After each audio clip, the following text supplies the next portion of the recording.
नमस्कार दोस्तों, मैं डॉक्टर एच एस समाधिया हूँ। मैं इनफर्टिलिटी स्पेशलिस्ट एवं लेप्रोस्कोपिक सर्जन हूँ। मैं भोपाल में प्रैक्टिस करती हूँ।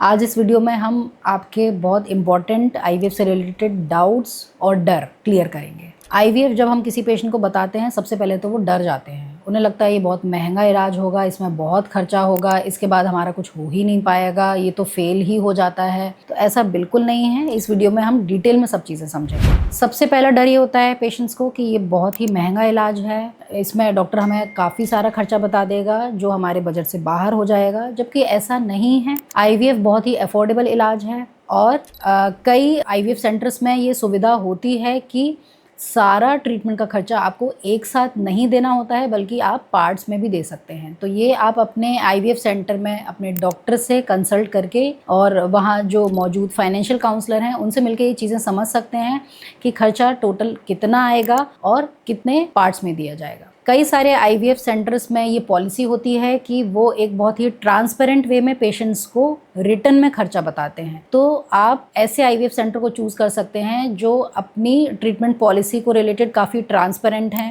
जो आपको ट्रीटमेंट स्टार्ट करने से पहले ही सारा ट्रीटमेंट रिटर्न में दे देते हैं, जिससे कि आप उस इलाज के लिए एक खर्चा जोड़ के रख सकें। फिर दूसरा जो इम्पोर्टेंट भय रहता है पेशेंट्स के मन में, ये होता है कि इस ट्रीटमेंट में तो जो इंजेक्शंस दिए जाते हैं वो बहुत हाई डोजेस के रहते हैं, उससे बहुत ज़्यादा साइड इफ़ेक्ट्स होंगे, आगे चल के पता नहीं हमारे शरीर को क्या परेशानियां हो जाएंगी। तो ऐसा बिल्कुल नहीं है, क्योंकि ये आईवीएफ में दिए जाने वाले जो इंजेक्शंस होते हैं यानी कि गोनाडोट्रोफिन्स होते हैं, ये हमारे ब्रेन में से जो हॉर्मोन्स निकलते हैं उन्हीं का रिकॉम्बिनेंट फॉर्म होता है, यानी कि कोई ऐसी एडिशनल एक्सटर्नल चीज़ आपको नहीं दी जा रही है। और जो ये इंजेक्शंस लगते हैं वो बहुत ही शॉर्ट ड्यूरेशन के लिए लगते हैं। यूजुअली ट्रीटमेंट स्टार्ट करने से पहले आपका डॉक्टर आपको होने वाले साइड इफ़ेक्ट से भी अवगत कराता है। तो जब आपको मालूम है कि क्या क्या चीज़ें हो सकती हैं, उसका निवारण पॉसिबल है, तो ये डर भी आपका ख़त्म हो जाता है। तीसरा जो एक इम्पॉर्टेंट डर होता है कई सारे पेशेंट्स के मन में कि आईवीएफ से तो हमेशा ट्विन प्रेगनेंसी आएगी ही आएगी, और ट्विन प्रेगनेंसी में कम समय पर डिलीवरी भी हो सकती है, एनआईसीयू में बच्चा जाएगा, उसका भी उनको खर्चा आ जाएगा। तो ट्विन प्रेगनेंसी हमेशा हर केस में होगी, ऐसा बिल्कुल ज़रूरी नहीं है।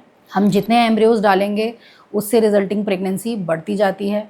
यदि हम कम एम्ब्रियो डालेंगे तो सिंगलटन प्रेगनेंसी भी आ सकती है। जब हम 2 एम्ब्रियो डालते हैं तो ऐसे सिर्फ 20% केसेस में ही ट्विन प्रेगनेंसी आती है, यानी कि हर केस में ट्विन्स या ट्रिपलेट्स तो नहीं होंगे।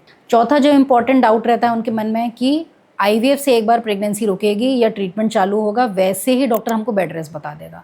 तो ना तो ट्रीटमेंट के दौरान आपको कहीं बोला जाता है बेड रेस्ट करने के लिए, और प्रेगनेंसी आईवीएफ से जो रुकती है उसमें भी पूरे 9 महीने यदि कोई ऐसी कंडीशन नहीं है जो रेस्ट की आवश्यकता मांगती है, तो आपको बेड रेस्ट की कोई ज़रूरत नहीं है। कई पेशेंट्स ऐसे होते हैं जिन्हें आईवीएफ का नहीं, इंजेक्शन का नाम सुन के डर लग जाता है। तो आईवीएफ में जो इंजेक्शंस लगते हैं वो सबक्यूटेनियस रूट से लगते हैं, यानी कि ये पेनफुल इंजेक्शंस नहीं होते हैं और बहुत ही शॉर्ट ड्यूरेशन के लिए लगते हैं। जो लोग जॉब करते हैं वो अपना जॉब रिज्यूम कर सकते हैं, यानी कि वो नौकरी पे जाना छोड़ने की ज़रूरत नहीं है, उनको घर बैठने की ज़रूरत नहीं है। तो ये इतने सेफ़ और कम पेन वाले इंजेक्शंस होते हैं।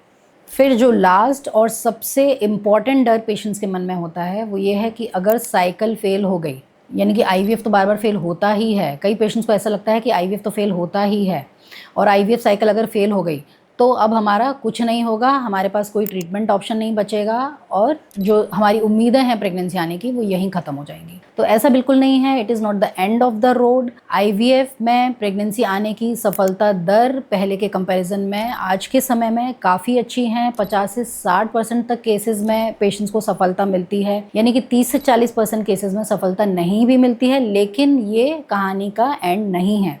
यदि साइकिल फेल हो भी जाती है तो उसके बाद भी हम कई प्रकार से अगली ट्रीटमेंट साइकिल को मॉडिफाई कर सकते हैं, और यदि आपके एम्ब्रियोज ऑलरेडी रखे हुए हैं तो उन्हीं एम्ब्रियोज को हम थोड़ा सा मॉडिफाई साइकिल को करके एम्ब्रियोज ट्रांसफ़र कर सकते हैं या दोबारा भी साइकिल कर सकते हैं। कई पेशेंट्स होते हैं जो पहली ही बार में सफलता प्राप्त कर लेते हैं, लेकिन कई पेशेंट्स को सफलता पहली बार में नहीं मिलती है। तो इसमें भी आपको होप ख़त्म करने की ज़रूरत नहीं है। आपको दूसरी बार में भी सफलता मिल सकती है, तीसरी बार में भी मिल सकती है। तो डेफिनेटली आप ये मत सोचिए कि एक बार साइकिल फेल होगी तो सब खत्म हो गया। अगर एक बार साइकिल फेल हो भी जाती है तो हम एडवांस्ड फॉर्म्स यूज़ कर सकते हैं, हम PGTA का इस्तेमाल कर सकते हैं, हम ईरा यूज़ कर सकते हैं, और भी कई सारी एडवांस टेक्नोलॉजीज़ हैं जो हम इस्तेमाल करके आगे डेफिनेटली आपको प्रेगनेंसी दे सकते हैं। तो आई होप इस वीडियो से आपके सारे डर ख़त्म हो गए होंगे, और यदि आपके डर ख़त्म हो गए हैं तो आप ट्रीटमेंट के लिए आगे बढ़िए। नीचे दिए नंबर पर अगर आपके मन में कोई भी डाउट है तो आप कमेंट सेक्शन में ड्रॉप करके मुझे पूछ सकते हैं, या अगर मुझसे कंसल्ट करना चाहते हैं तो नीचे दिए नंबर पे अपना अपॉइंटमेंट भी बुक कर सकते हैं। Thank you so much.